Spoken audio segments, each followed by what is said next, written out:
It's often easy to forget when you walk through its ancient ruins that Rome was not the first city to be built in the ancient region of Latium, nor the Romans were the first civilization to inhabit the area. If you just go a couple of kilometers away, much less renowned but equally interesting places are present, where you can find the testimony of much more ancient people, their lives and their cultures. Populations which, for the Romans themselves, would have been old and worthy of respect.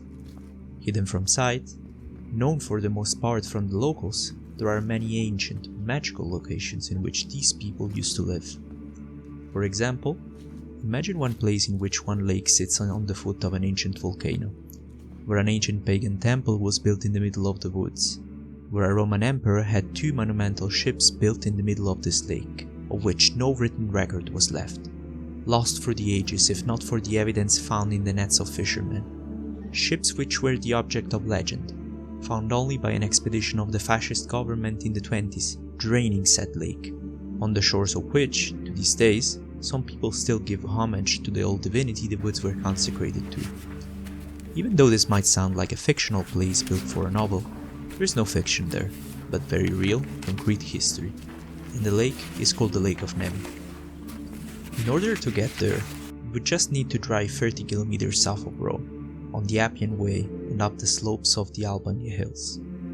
You are now in the home of the ancient Latins and their old city-states, who dwelt the region many centuries before Rome even existed, stretching a territory between the river Tiber, these hills, and the sea down west. Coming from Rome, you will notice the presence of two lakes. Their origin is quite simple.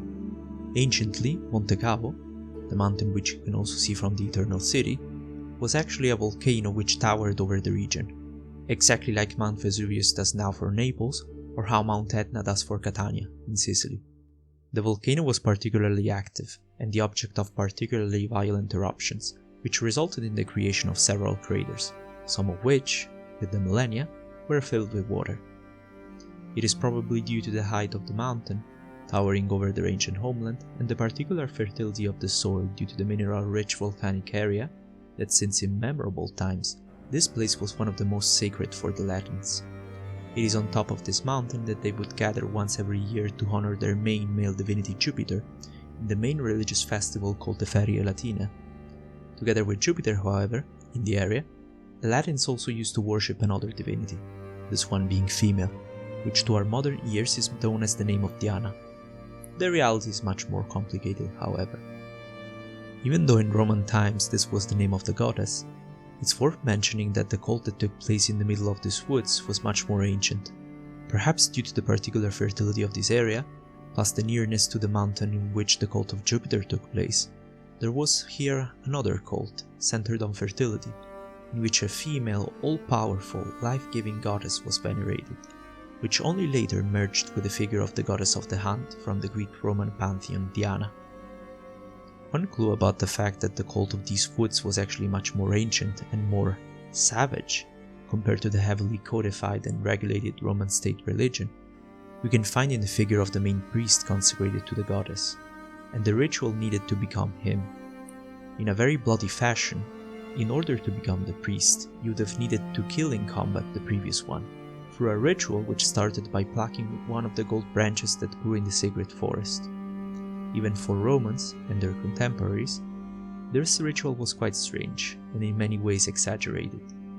Strabo, for example, a Greek historian who lived at the times of Caesar and Augustus, claimed how there was in fact a barbaric, even Scythian element that predominates in the sacred usage. The people set up as priest merely a runaway slave who has slain with his own hand the man previously consecrated to that office. Accordingly, the priest is always armed with a sword, looking around for the attacks, and ready to defend himself. Indeed, the figure and life of this priest was very peculiar, even for the Romans. By all means and purposes he was the sole ruler of the woods. Up until the arrival of Christianity, in fact, the entire forest sacred to Diana was not under the jurisdiction of public authorities and of the empire, but of the priest, and of the priest only. So much so that the name of the priest himself was Rex Nemorensis. Rex meaning king, and Nemorensis referring to the Nemus, a name for the sacred wood. name which still lives on to this day, being the lake and the village called of Nemi in modern Italy. So putting the two together, the office of the Rex Nemorensis was to be intended as the office of the King of the Sacred Wood. Great misfortune was to fall upon those who violated its perimeter, or the authority of the king. For example, one local tale talks of how Pompey Magnus, one of the most powerful Roman generals of the late Republic, fled from Caesar with the Senate passing through the area of the woods. From that moment onwards, he would have lost the favor of the gods, resulting in his defeat, and even death, on the shores of Egypt just some time later.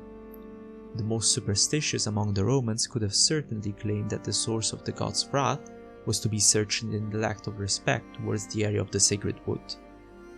Whatever be the case, there are also other clues corroborating the idea that the cult was more ancient than others, such as the remains of several human dwellings and caves in the area, going as far back as the Neolithic, suggesting how the place was indeed inhabited, and how the veneration of the life-giving goddess could have developed.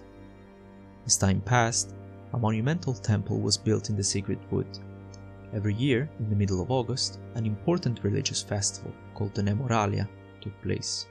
In this festival, Latins used to have a procession with torches around the lake, and women would leave their offerings to the goddess. Since the goddess was mainly associated with nature and fertility, women would often even ask for pregnancy, or in case they already were pregnant, for a safe delivery. We therefore know that especially for very early Romans and Latins, the area of the mountain and lake was of great spiritual and religious importance. It is several centuries later, however, that through the interest of one emperor, Caligula, one of the other legendary stories from this lake was brought to life.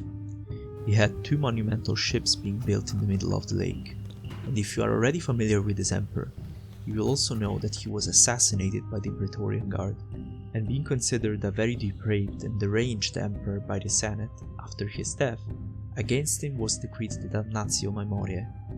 In other words, it was decreed that every one of his acts as emperor was to be deemed null, and the traces of his existence to be cancelled from public memory. Of course, among his acts, there was also the construction of these two ships, reason for which, after his death, they were sunk, and since no written trace of them was left, became the stuff of legend. To this day, it is not entirely clear the purpose of the two vessels. Were they built for religious reasons, or perhaps for the emperor to show off and host parties, not too far from his villa in the vicinity of the lake? Known the Emperor Caligula, both of these options seem likely.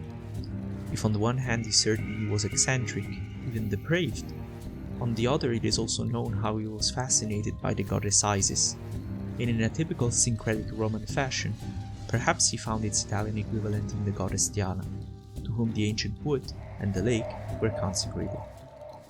Whatever be the case, if you read several texts from the Middle Ages, you will find stories of fishermen arriving in the village tavern, and boasting about how one day, instead of finding fish in their nets, they picked up pieces of statues, golden lion heads, or other parts of the legendary ships. The stories accumulated during the years, together with proof of the ship's existence, until at a certain point, they actually started to pick up the interest of popes and nobles. One first attempt to recover the ships was, for example, made during the Renaissance by Leon Battista Alberti, one of the most famous architects of the period, under the invitation of the local Cardinal Prospero Colonna, from the same family which, not too far from Nemi, gave life to Marcantonio Colonna, who led to victory the European navy against the Turks in the legendary Battle of Lepanto. It is only, however, in very recent times that the legend proved to be very much true. The fascist government, under the personal interest of Benito Mussolini, wanted to capitalize on the legend of the ships in order to gain prestige. Instead of searching by sending people down into the depths, it put into place a very ambitious plan to drain the lake through the use of pumps in order to expose its bottom. The pictures here speak for themselves about the scale of the project. 2 years were needed in order for the water levels to drop, and sure enough, the ships were there, peeking through the mud. For the shock of everybody, it was with great satisfaction that the regime could put the matter to rest and give the public the skeleton of the two ships. The legend proved very much not to be legend, but instead to be history. Looking at the lake nowadays, it is here that your tour would start. If you go down the slope into the ancient crater, on the shores of the current water level, you will find a huge hangar. This is the museum which was built in the 1930s in order to house the remains of the two ships of Caligula. The shape of the hangar was made to mimic the type of hangar used for the construction of military ships, and in the original project, each one of the two sides was supposed to house one of the ships found in the lake. A bit disappointed to know, however, that, unfortunately, at the present day, most part of the ships is not there anymore. This, since unfortunately, they were destroyed during World War II. In an exchange of accusations, it is not yet clear whether the Americans destroyed them during a bombardment, or whether the German artillery operators in the vicinity caused their destruction out of spite. The only thing which we know for certain, however, is that a fire engulfed the museum, and that the majority of the original ships were burned down in that unfortunate set of events. Still, what you can find nowadays is pretty remarkable.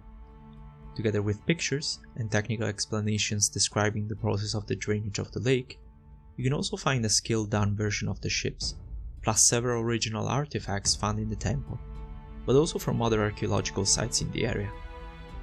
The second part of the museum, which would have held the second ship, is instead now dedicated to the Temple of Diana. You can find here several archaeological objects excavated on the lake. What is the most interesting, perhaps, is also the fact that you can find an original part of the so-called Sacred Way, Via Sacra, which would have led the Romans from their city towards the Temple of Jupiter on top of the mountain, and of Diana here on the shores of the lake.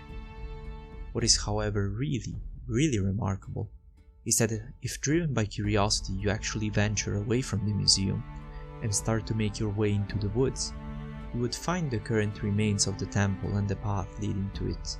In a fairly atypical way, this area nowadays has somehow become more the object of cult than the object of tourism and archaeology.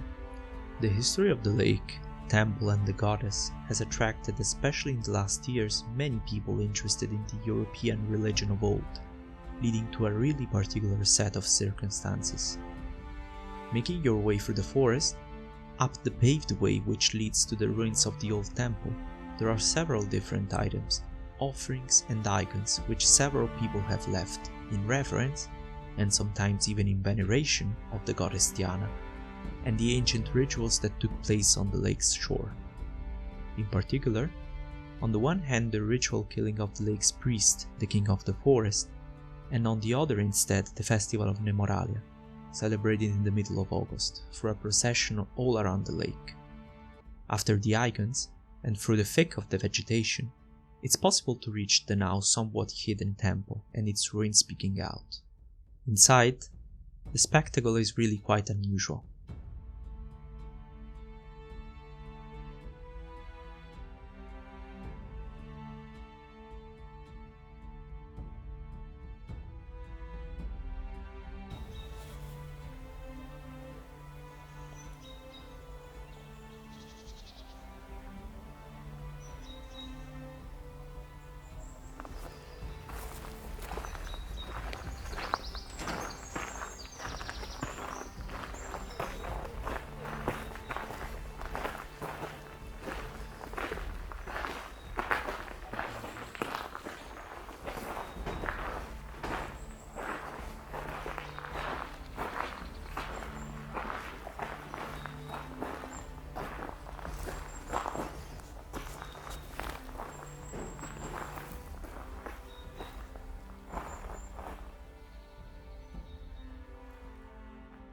The altar of the goddess still stands, and the various people who visit to this day still leave many different offerings, be it prayers, portraits, or other things.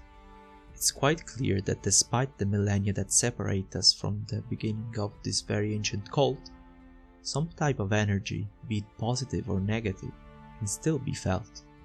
And it is quite clear that even though millennia passed, some people still feel enough of this energy to be drawn towards this place.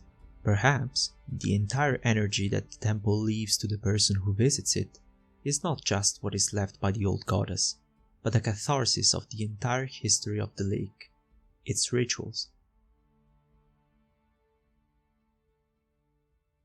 and the incredible, remarkable story of the ships, which were buried on its bottom for almost 2000 years.